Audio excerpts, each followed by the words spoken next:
Let me begin by introducing, he is the bass player, as I said, for Scaleless Summit, Mr. Mark Michell. Mark, how you doing?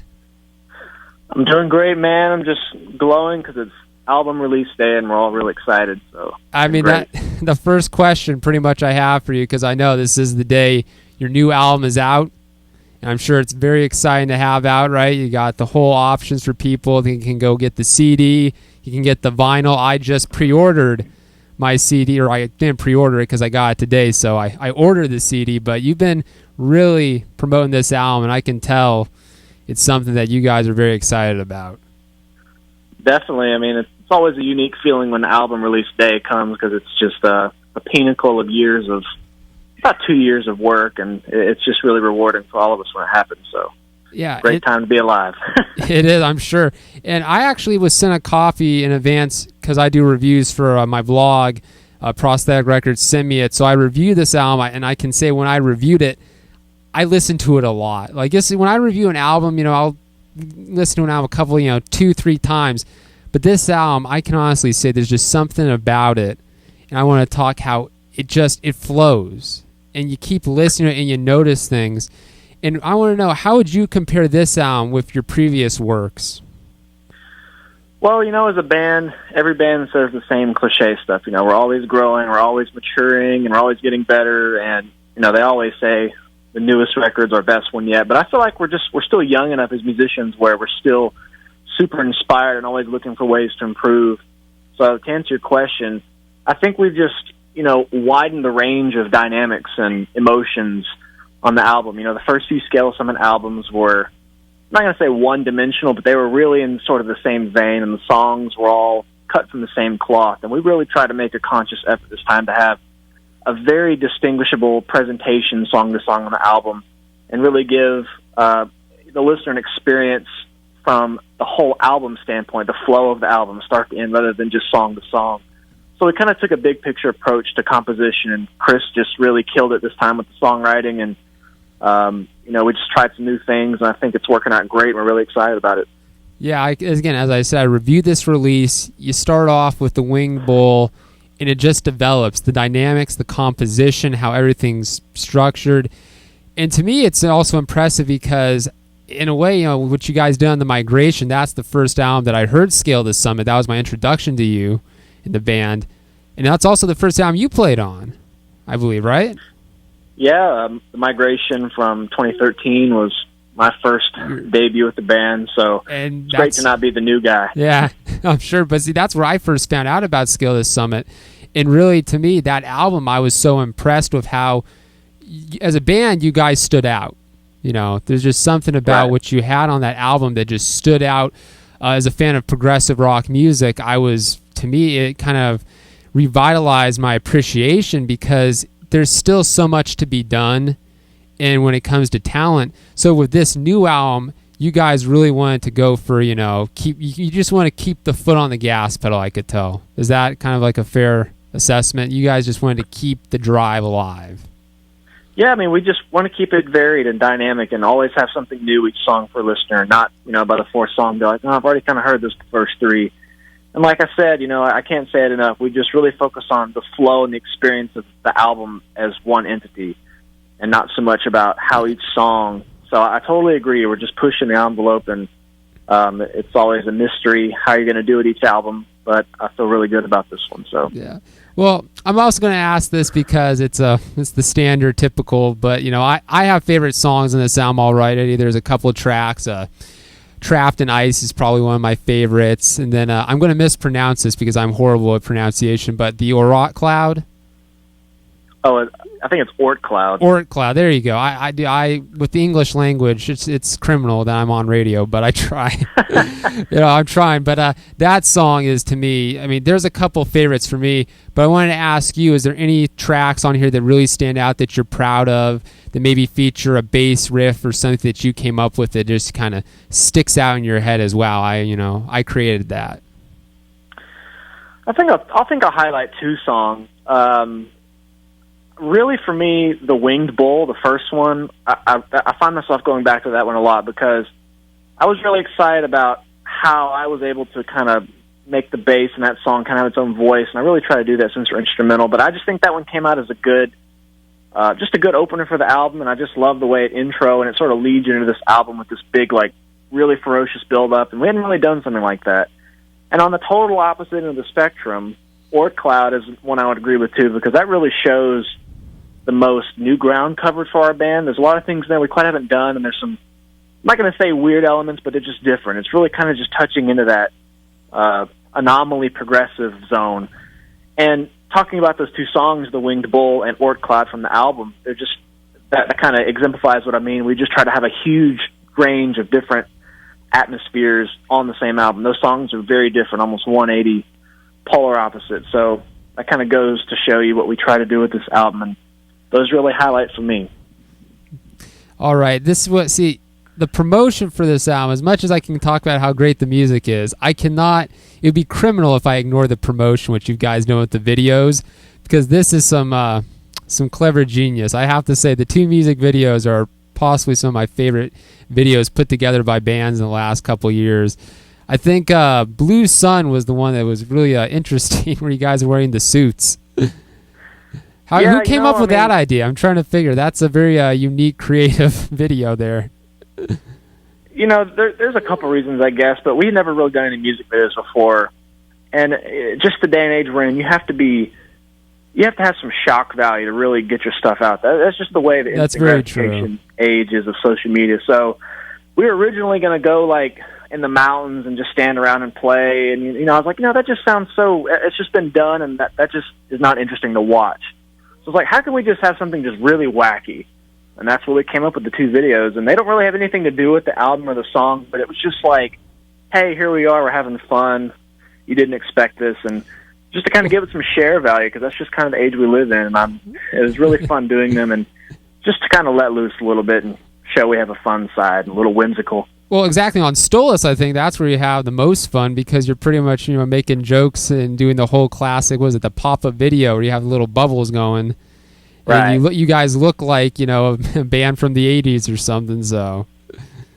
That whole idea came together like 2 days before the shoot. We had no idea what we were going to do. We had a location and some lights and stuff. It was like, we just got to make this funny. Let's just, our new drummer is actually the one who completely produced the idea.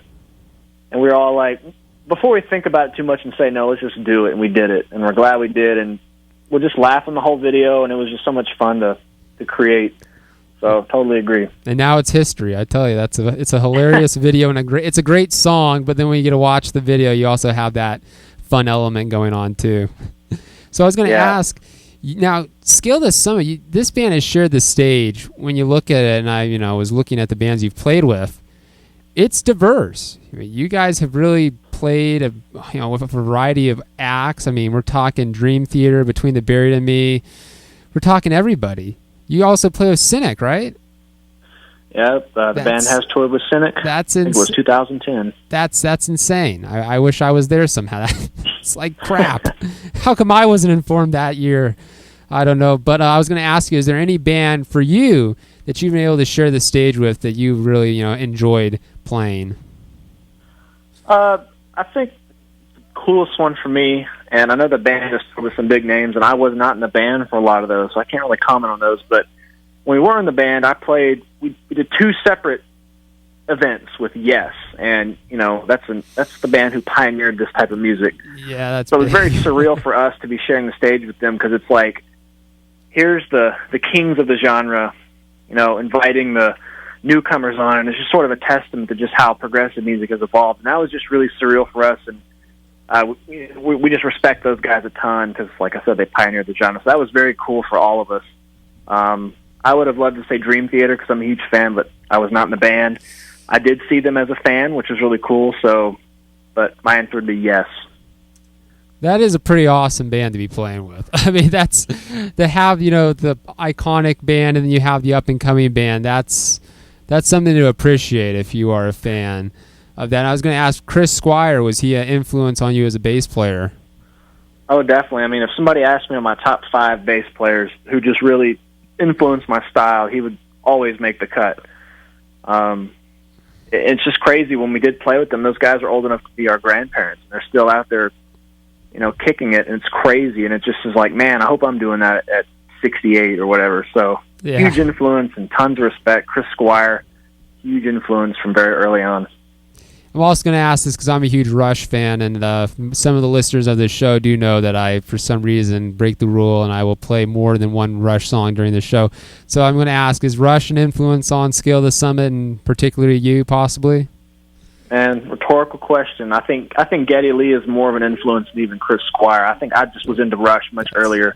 There we go. If I listen to my playing, I notice the Geddy Lee coming out in me, and I just can't deny it. He's just so iconic to the instrument. And, all the guys were influenced by Rush. You just can't deny a band like Rush, or even Yes. They're just, you can't avoid them playing this genre. So huge influence. I really wish I could have caught Rush live on their last tour. I've never seen them, and I don't know if they're going to tour again, but maybe one day. But huge influence. Yeah, they haven't closed it. They still have the door open. They didn't call it a farewell tour like some of these bands, so you don't have to go there.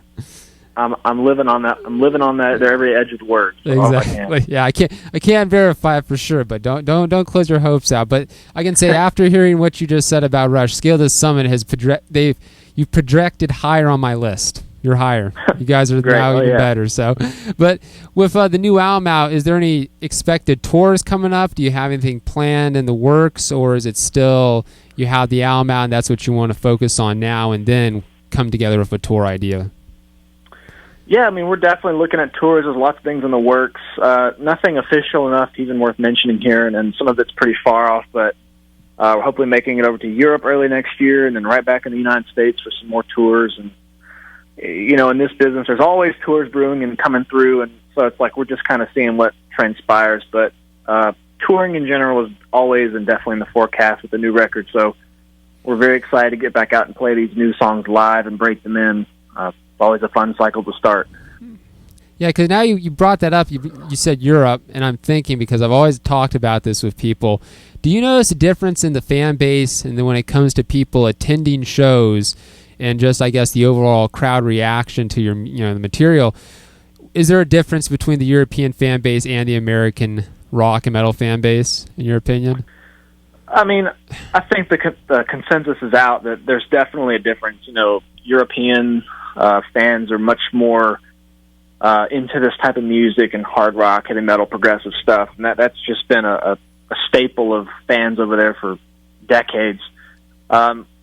We've only been to Europe one time versus playing in the U.S., 15 tours or whatever, so it's just hard to really compare it, but they're super passionate. When we did go a couple years ago, we really hope to go back and really grow our band in that market, like I said, because we just have only been over there one time officially on tour. But, this type of music, it just flourishes over there, yes. Yeah, see, that's what I was kind of figuring. It's you hear about it, but I think one day America, especially with, the bands that are coming out in America, that it will grow. The passion, it's there. It's going to keep growing, I think. And yeah, it's making a bigger wave than it ever has. I've never seen progressive music become this mainstream. It's becoming a very open, it's out in the front now. It used to be kind of a dirty word. And I think you look at history of the genre that, you can really see how it's become a lot more popular in just the last 10 years. That's great to see. Yeah, and I think it's great that bands such as Scale the Summit are waving the flag and young fans are getting into it, and then they will also probably, go and check the old bands out, and that's what it's all about. It's keeping that enjoyment and love of progressive rock music alive. So, hey, congratulations to that, man. So this new album's out, and people can get it on CD, vinyl. They can get it, Bandcamp, Amazon, pretty much everywhere where music is still bought and sold, right? Yeah, you can buy it in, I think, any FYE store right now. That's the main retailer carrying it. Hastings, iTunes, digitally, Amazon, Bandcamp, and you can get it from our web store at scalethesummitstore.com, direct from the band. So lots of outlets to get it. I'm telling you, people listening right now to this show, the album is close to 10 out of 10. It's a solid release. It's to me the prog rock album of the year. That's all I'm going to say. It's such a great release. Mark, thank you for calling in today. Congratulations on the album. Best of luck to Scale the Summit, and hope to catch you guys out on the road maybe in the future. Well, thanks for having me, and I hope everyone can check it out, and I appreciate your kind words on it. It was an honor to be on the show. All right. Rock on, dude. Later. Thanks a lot.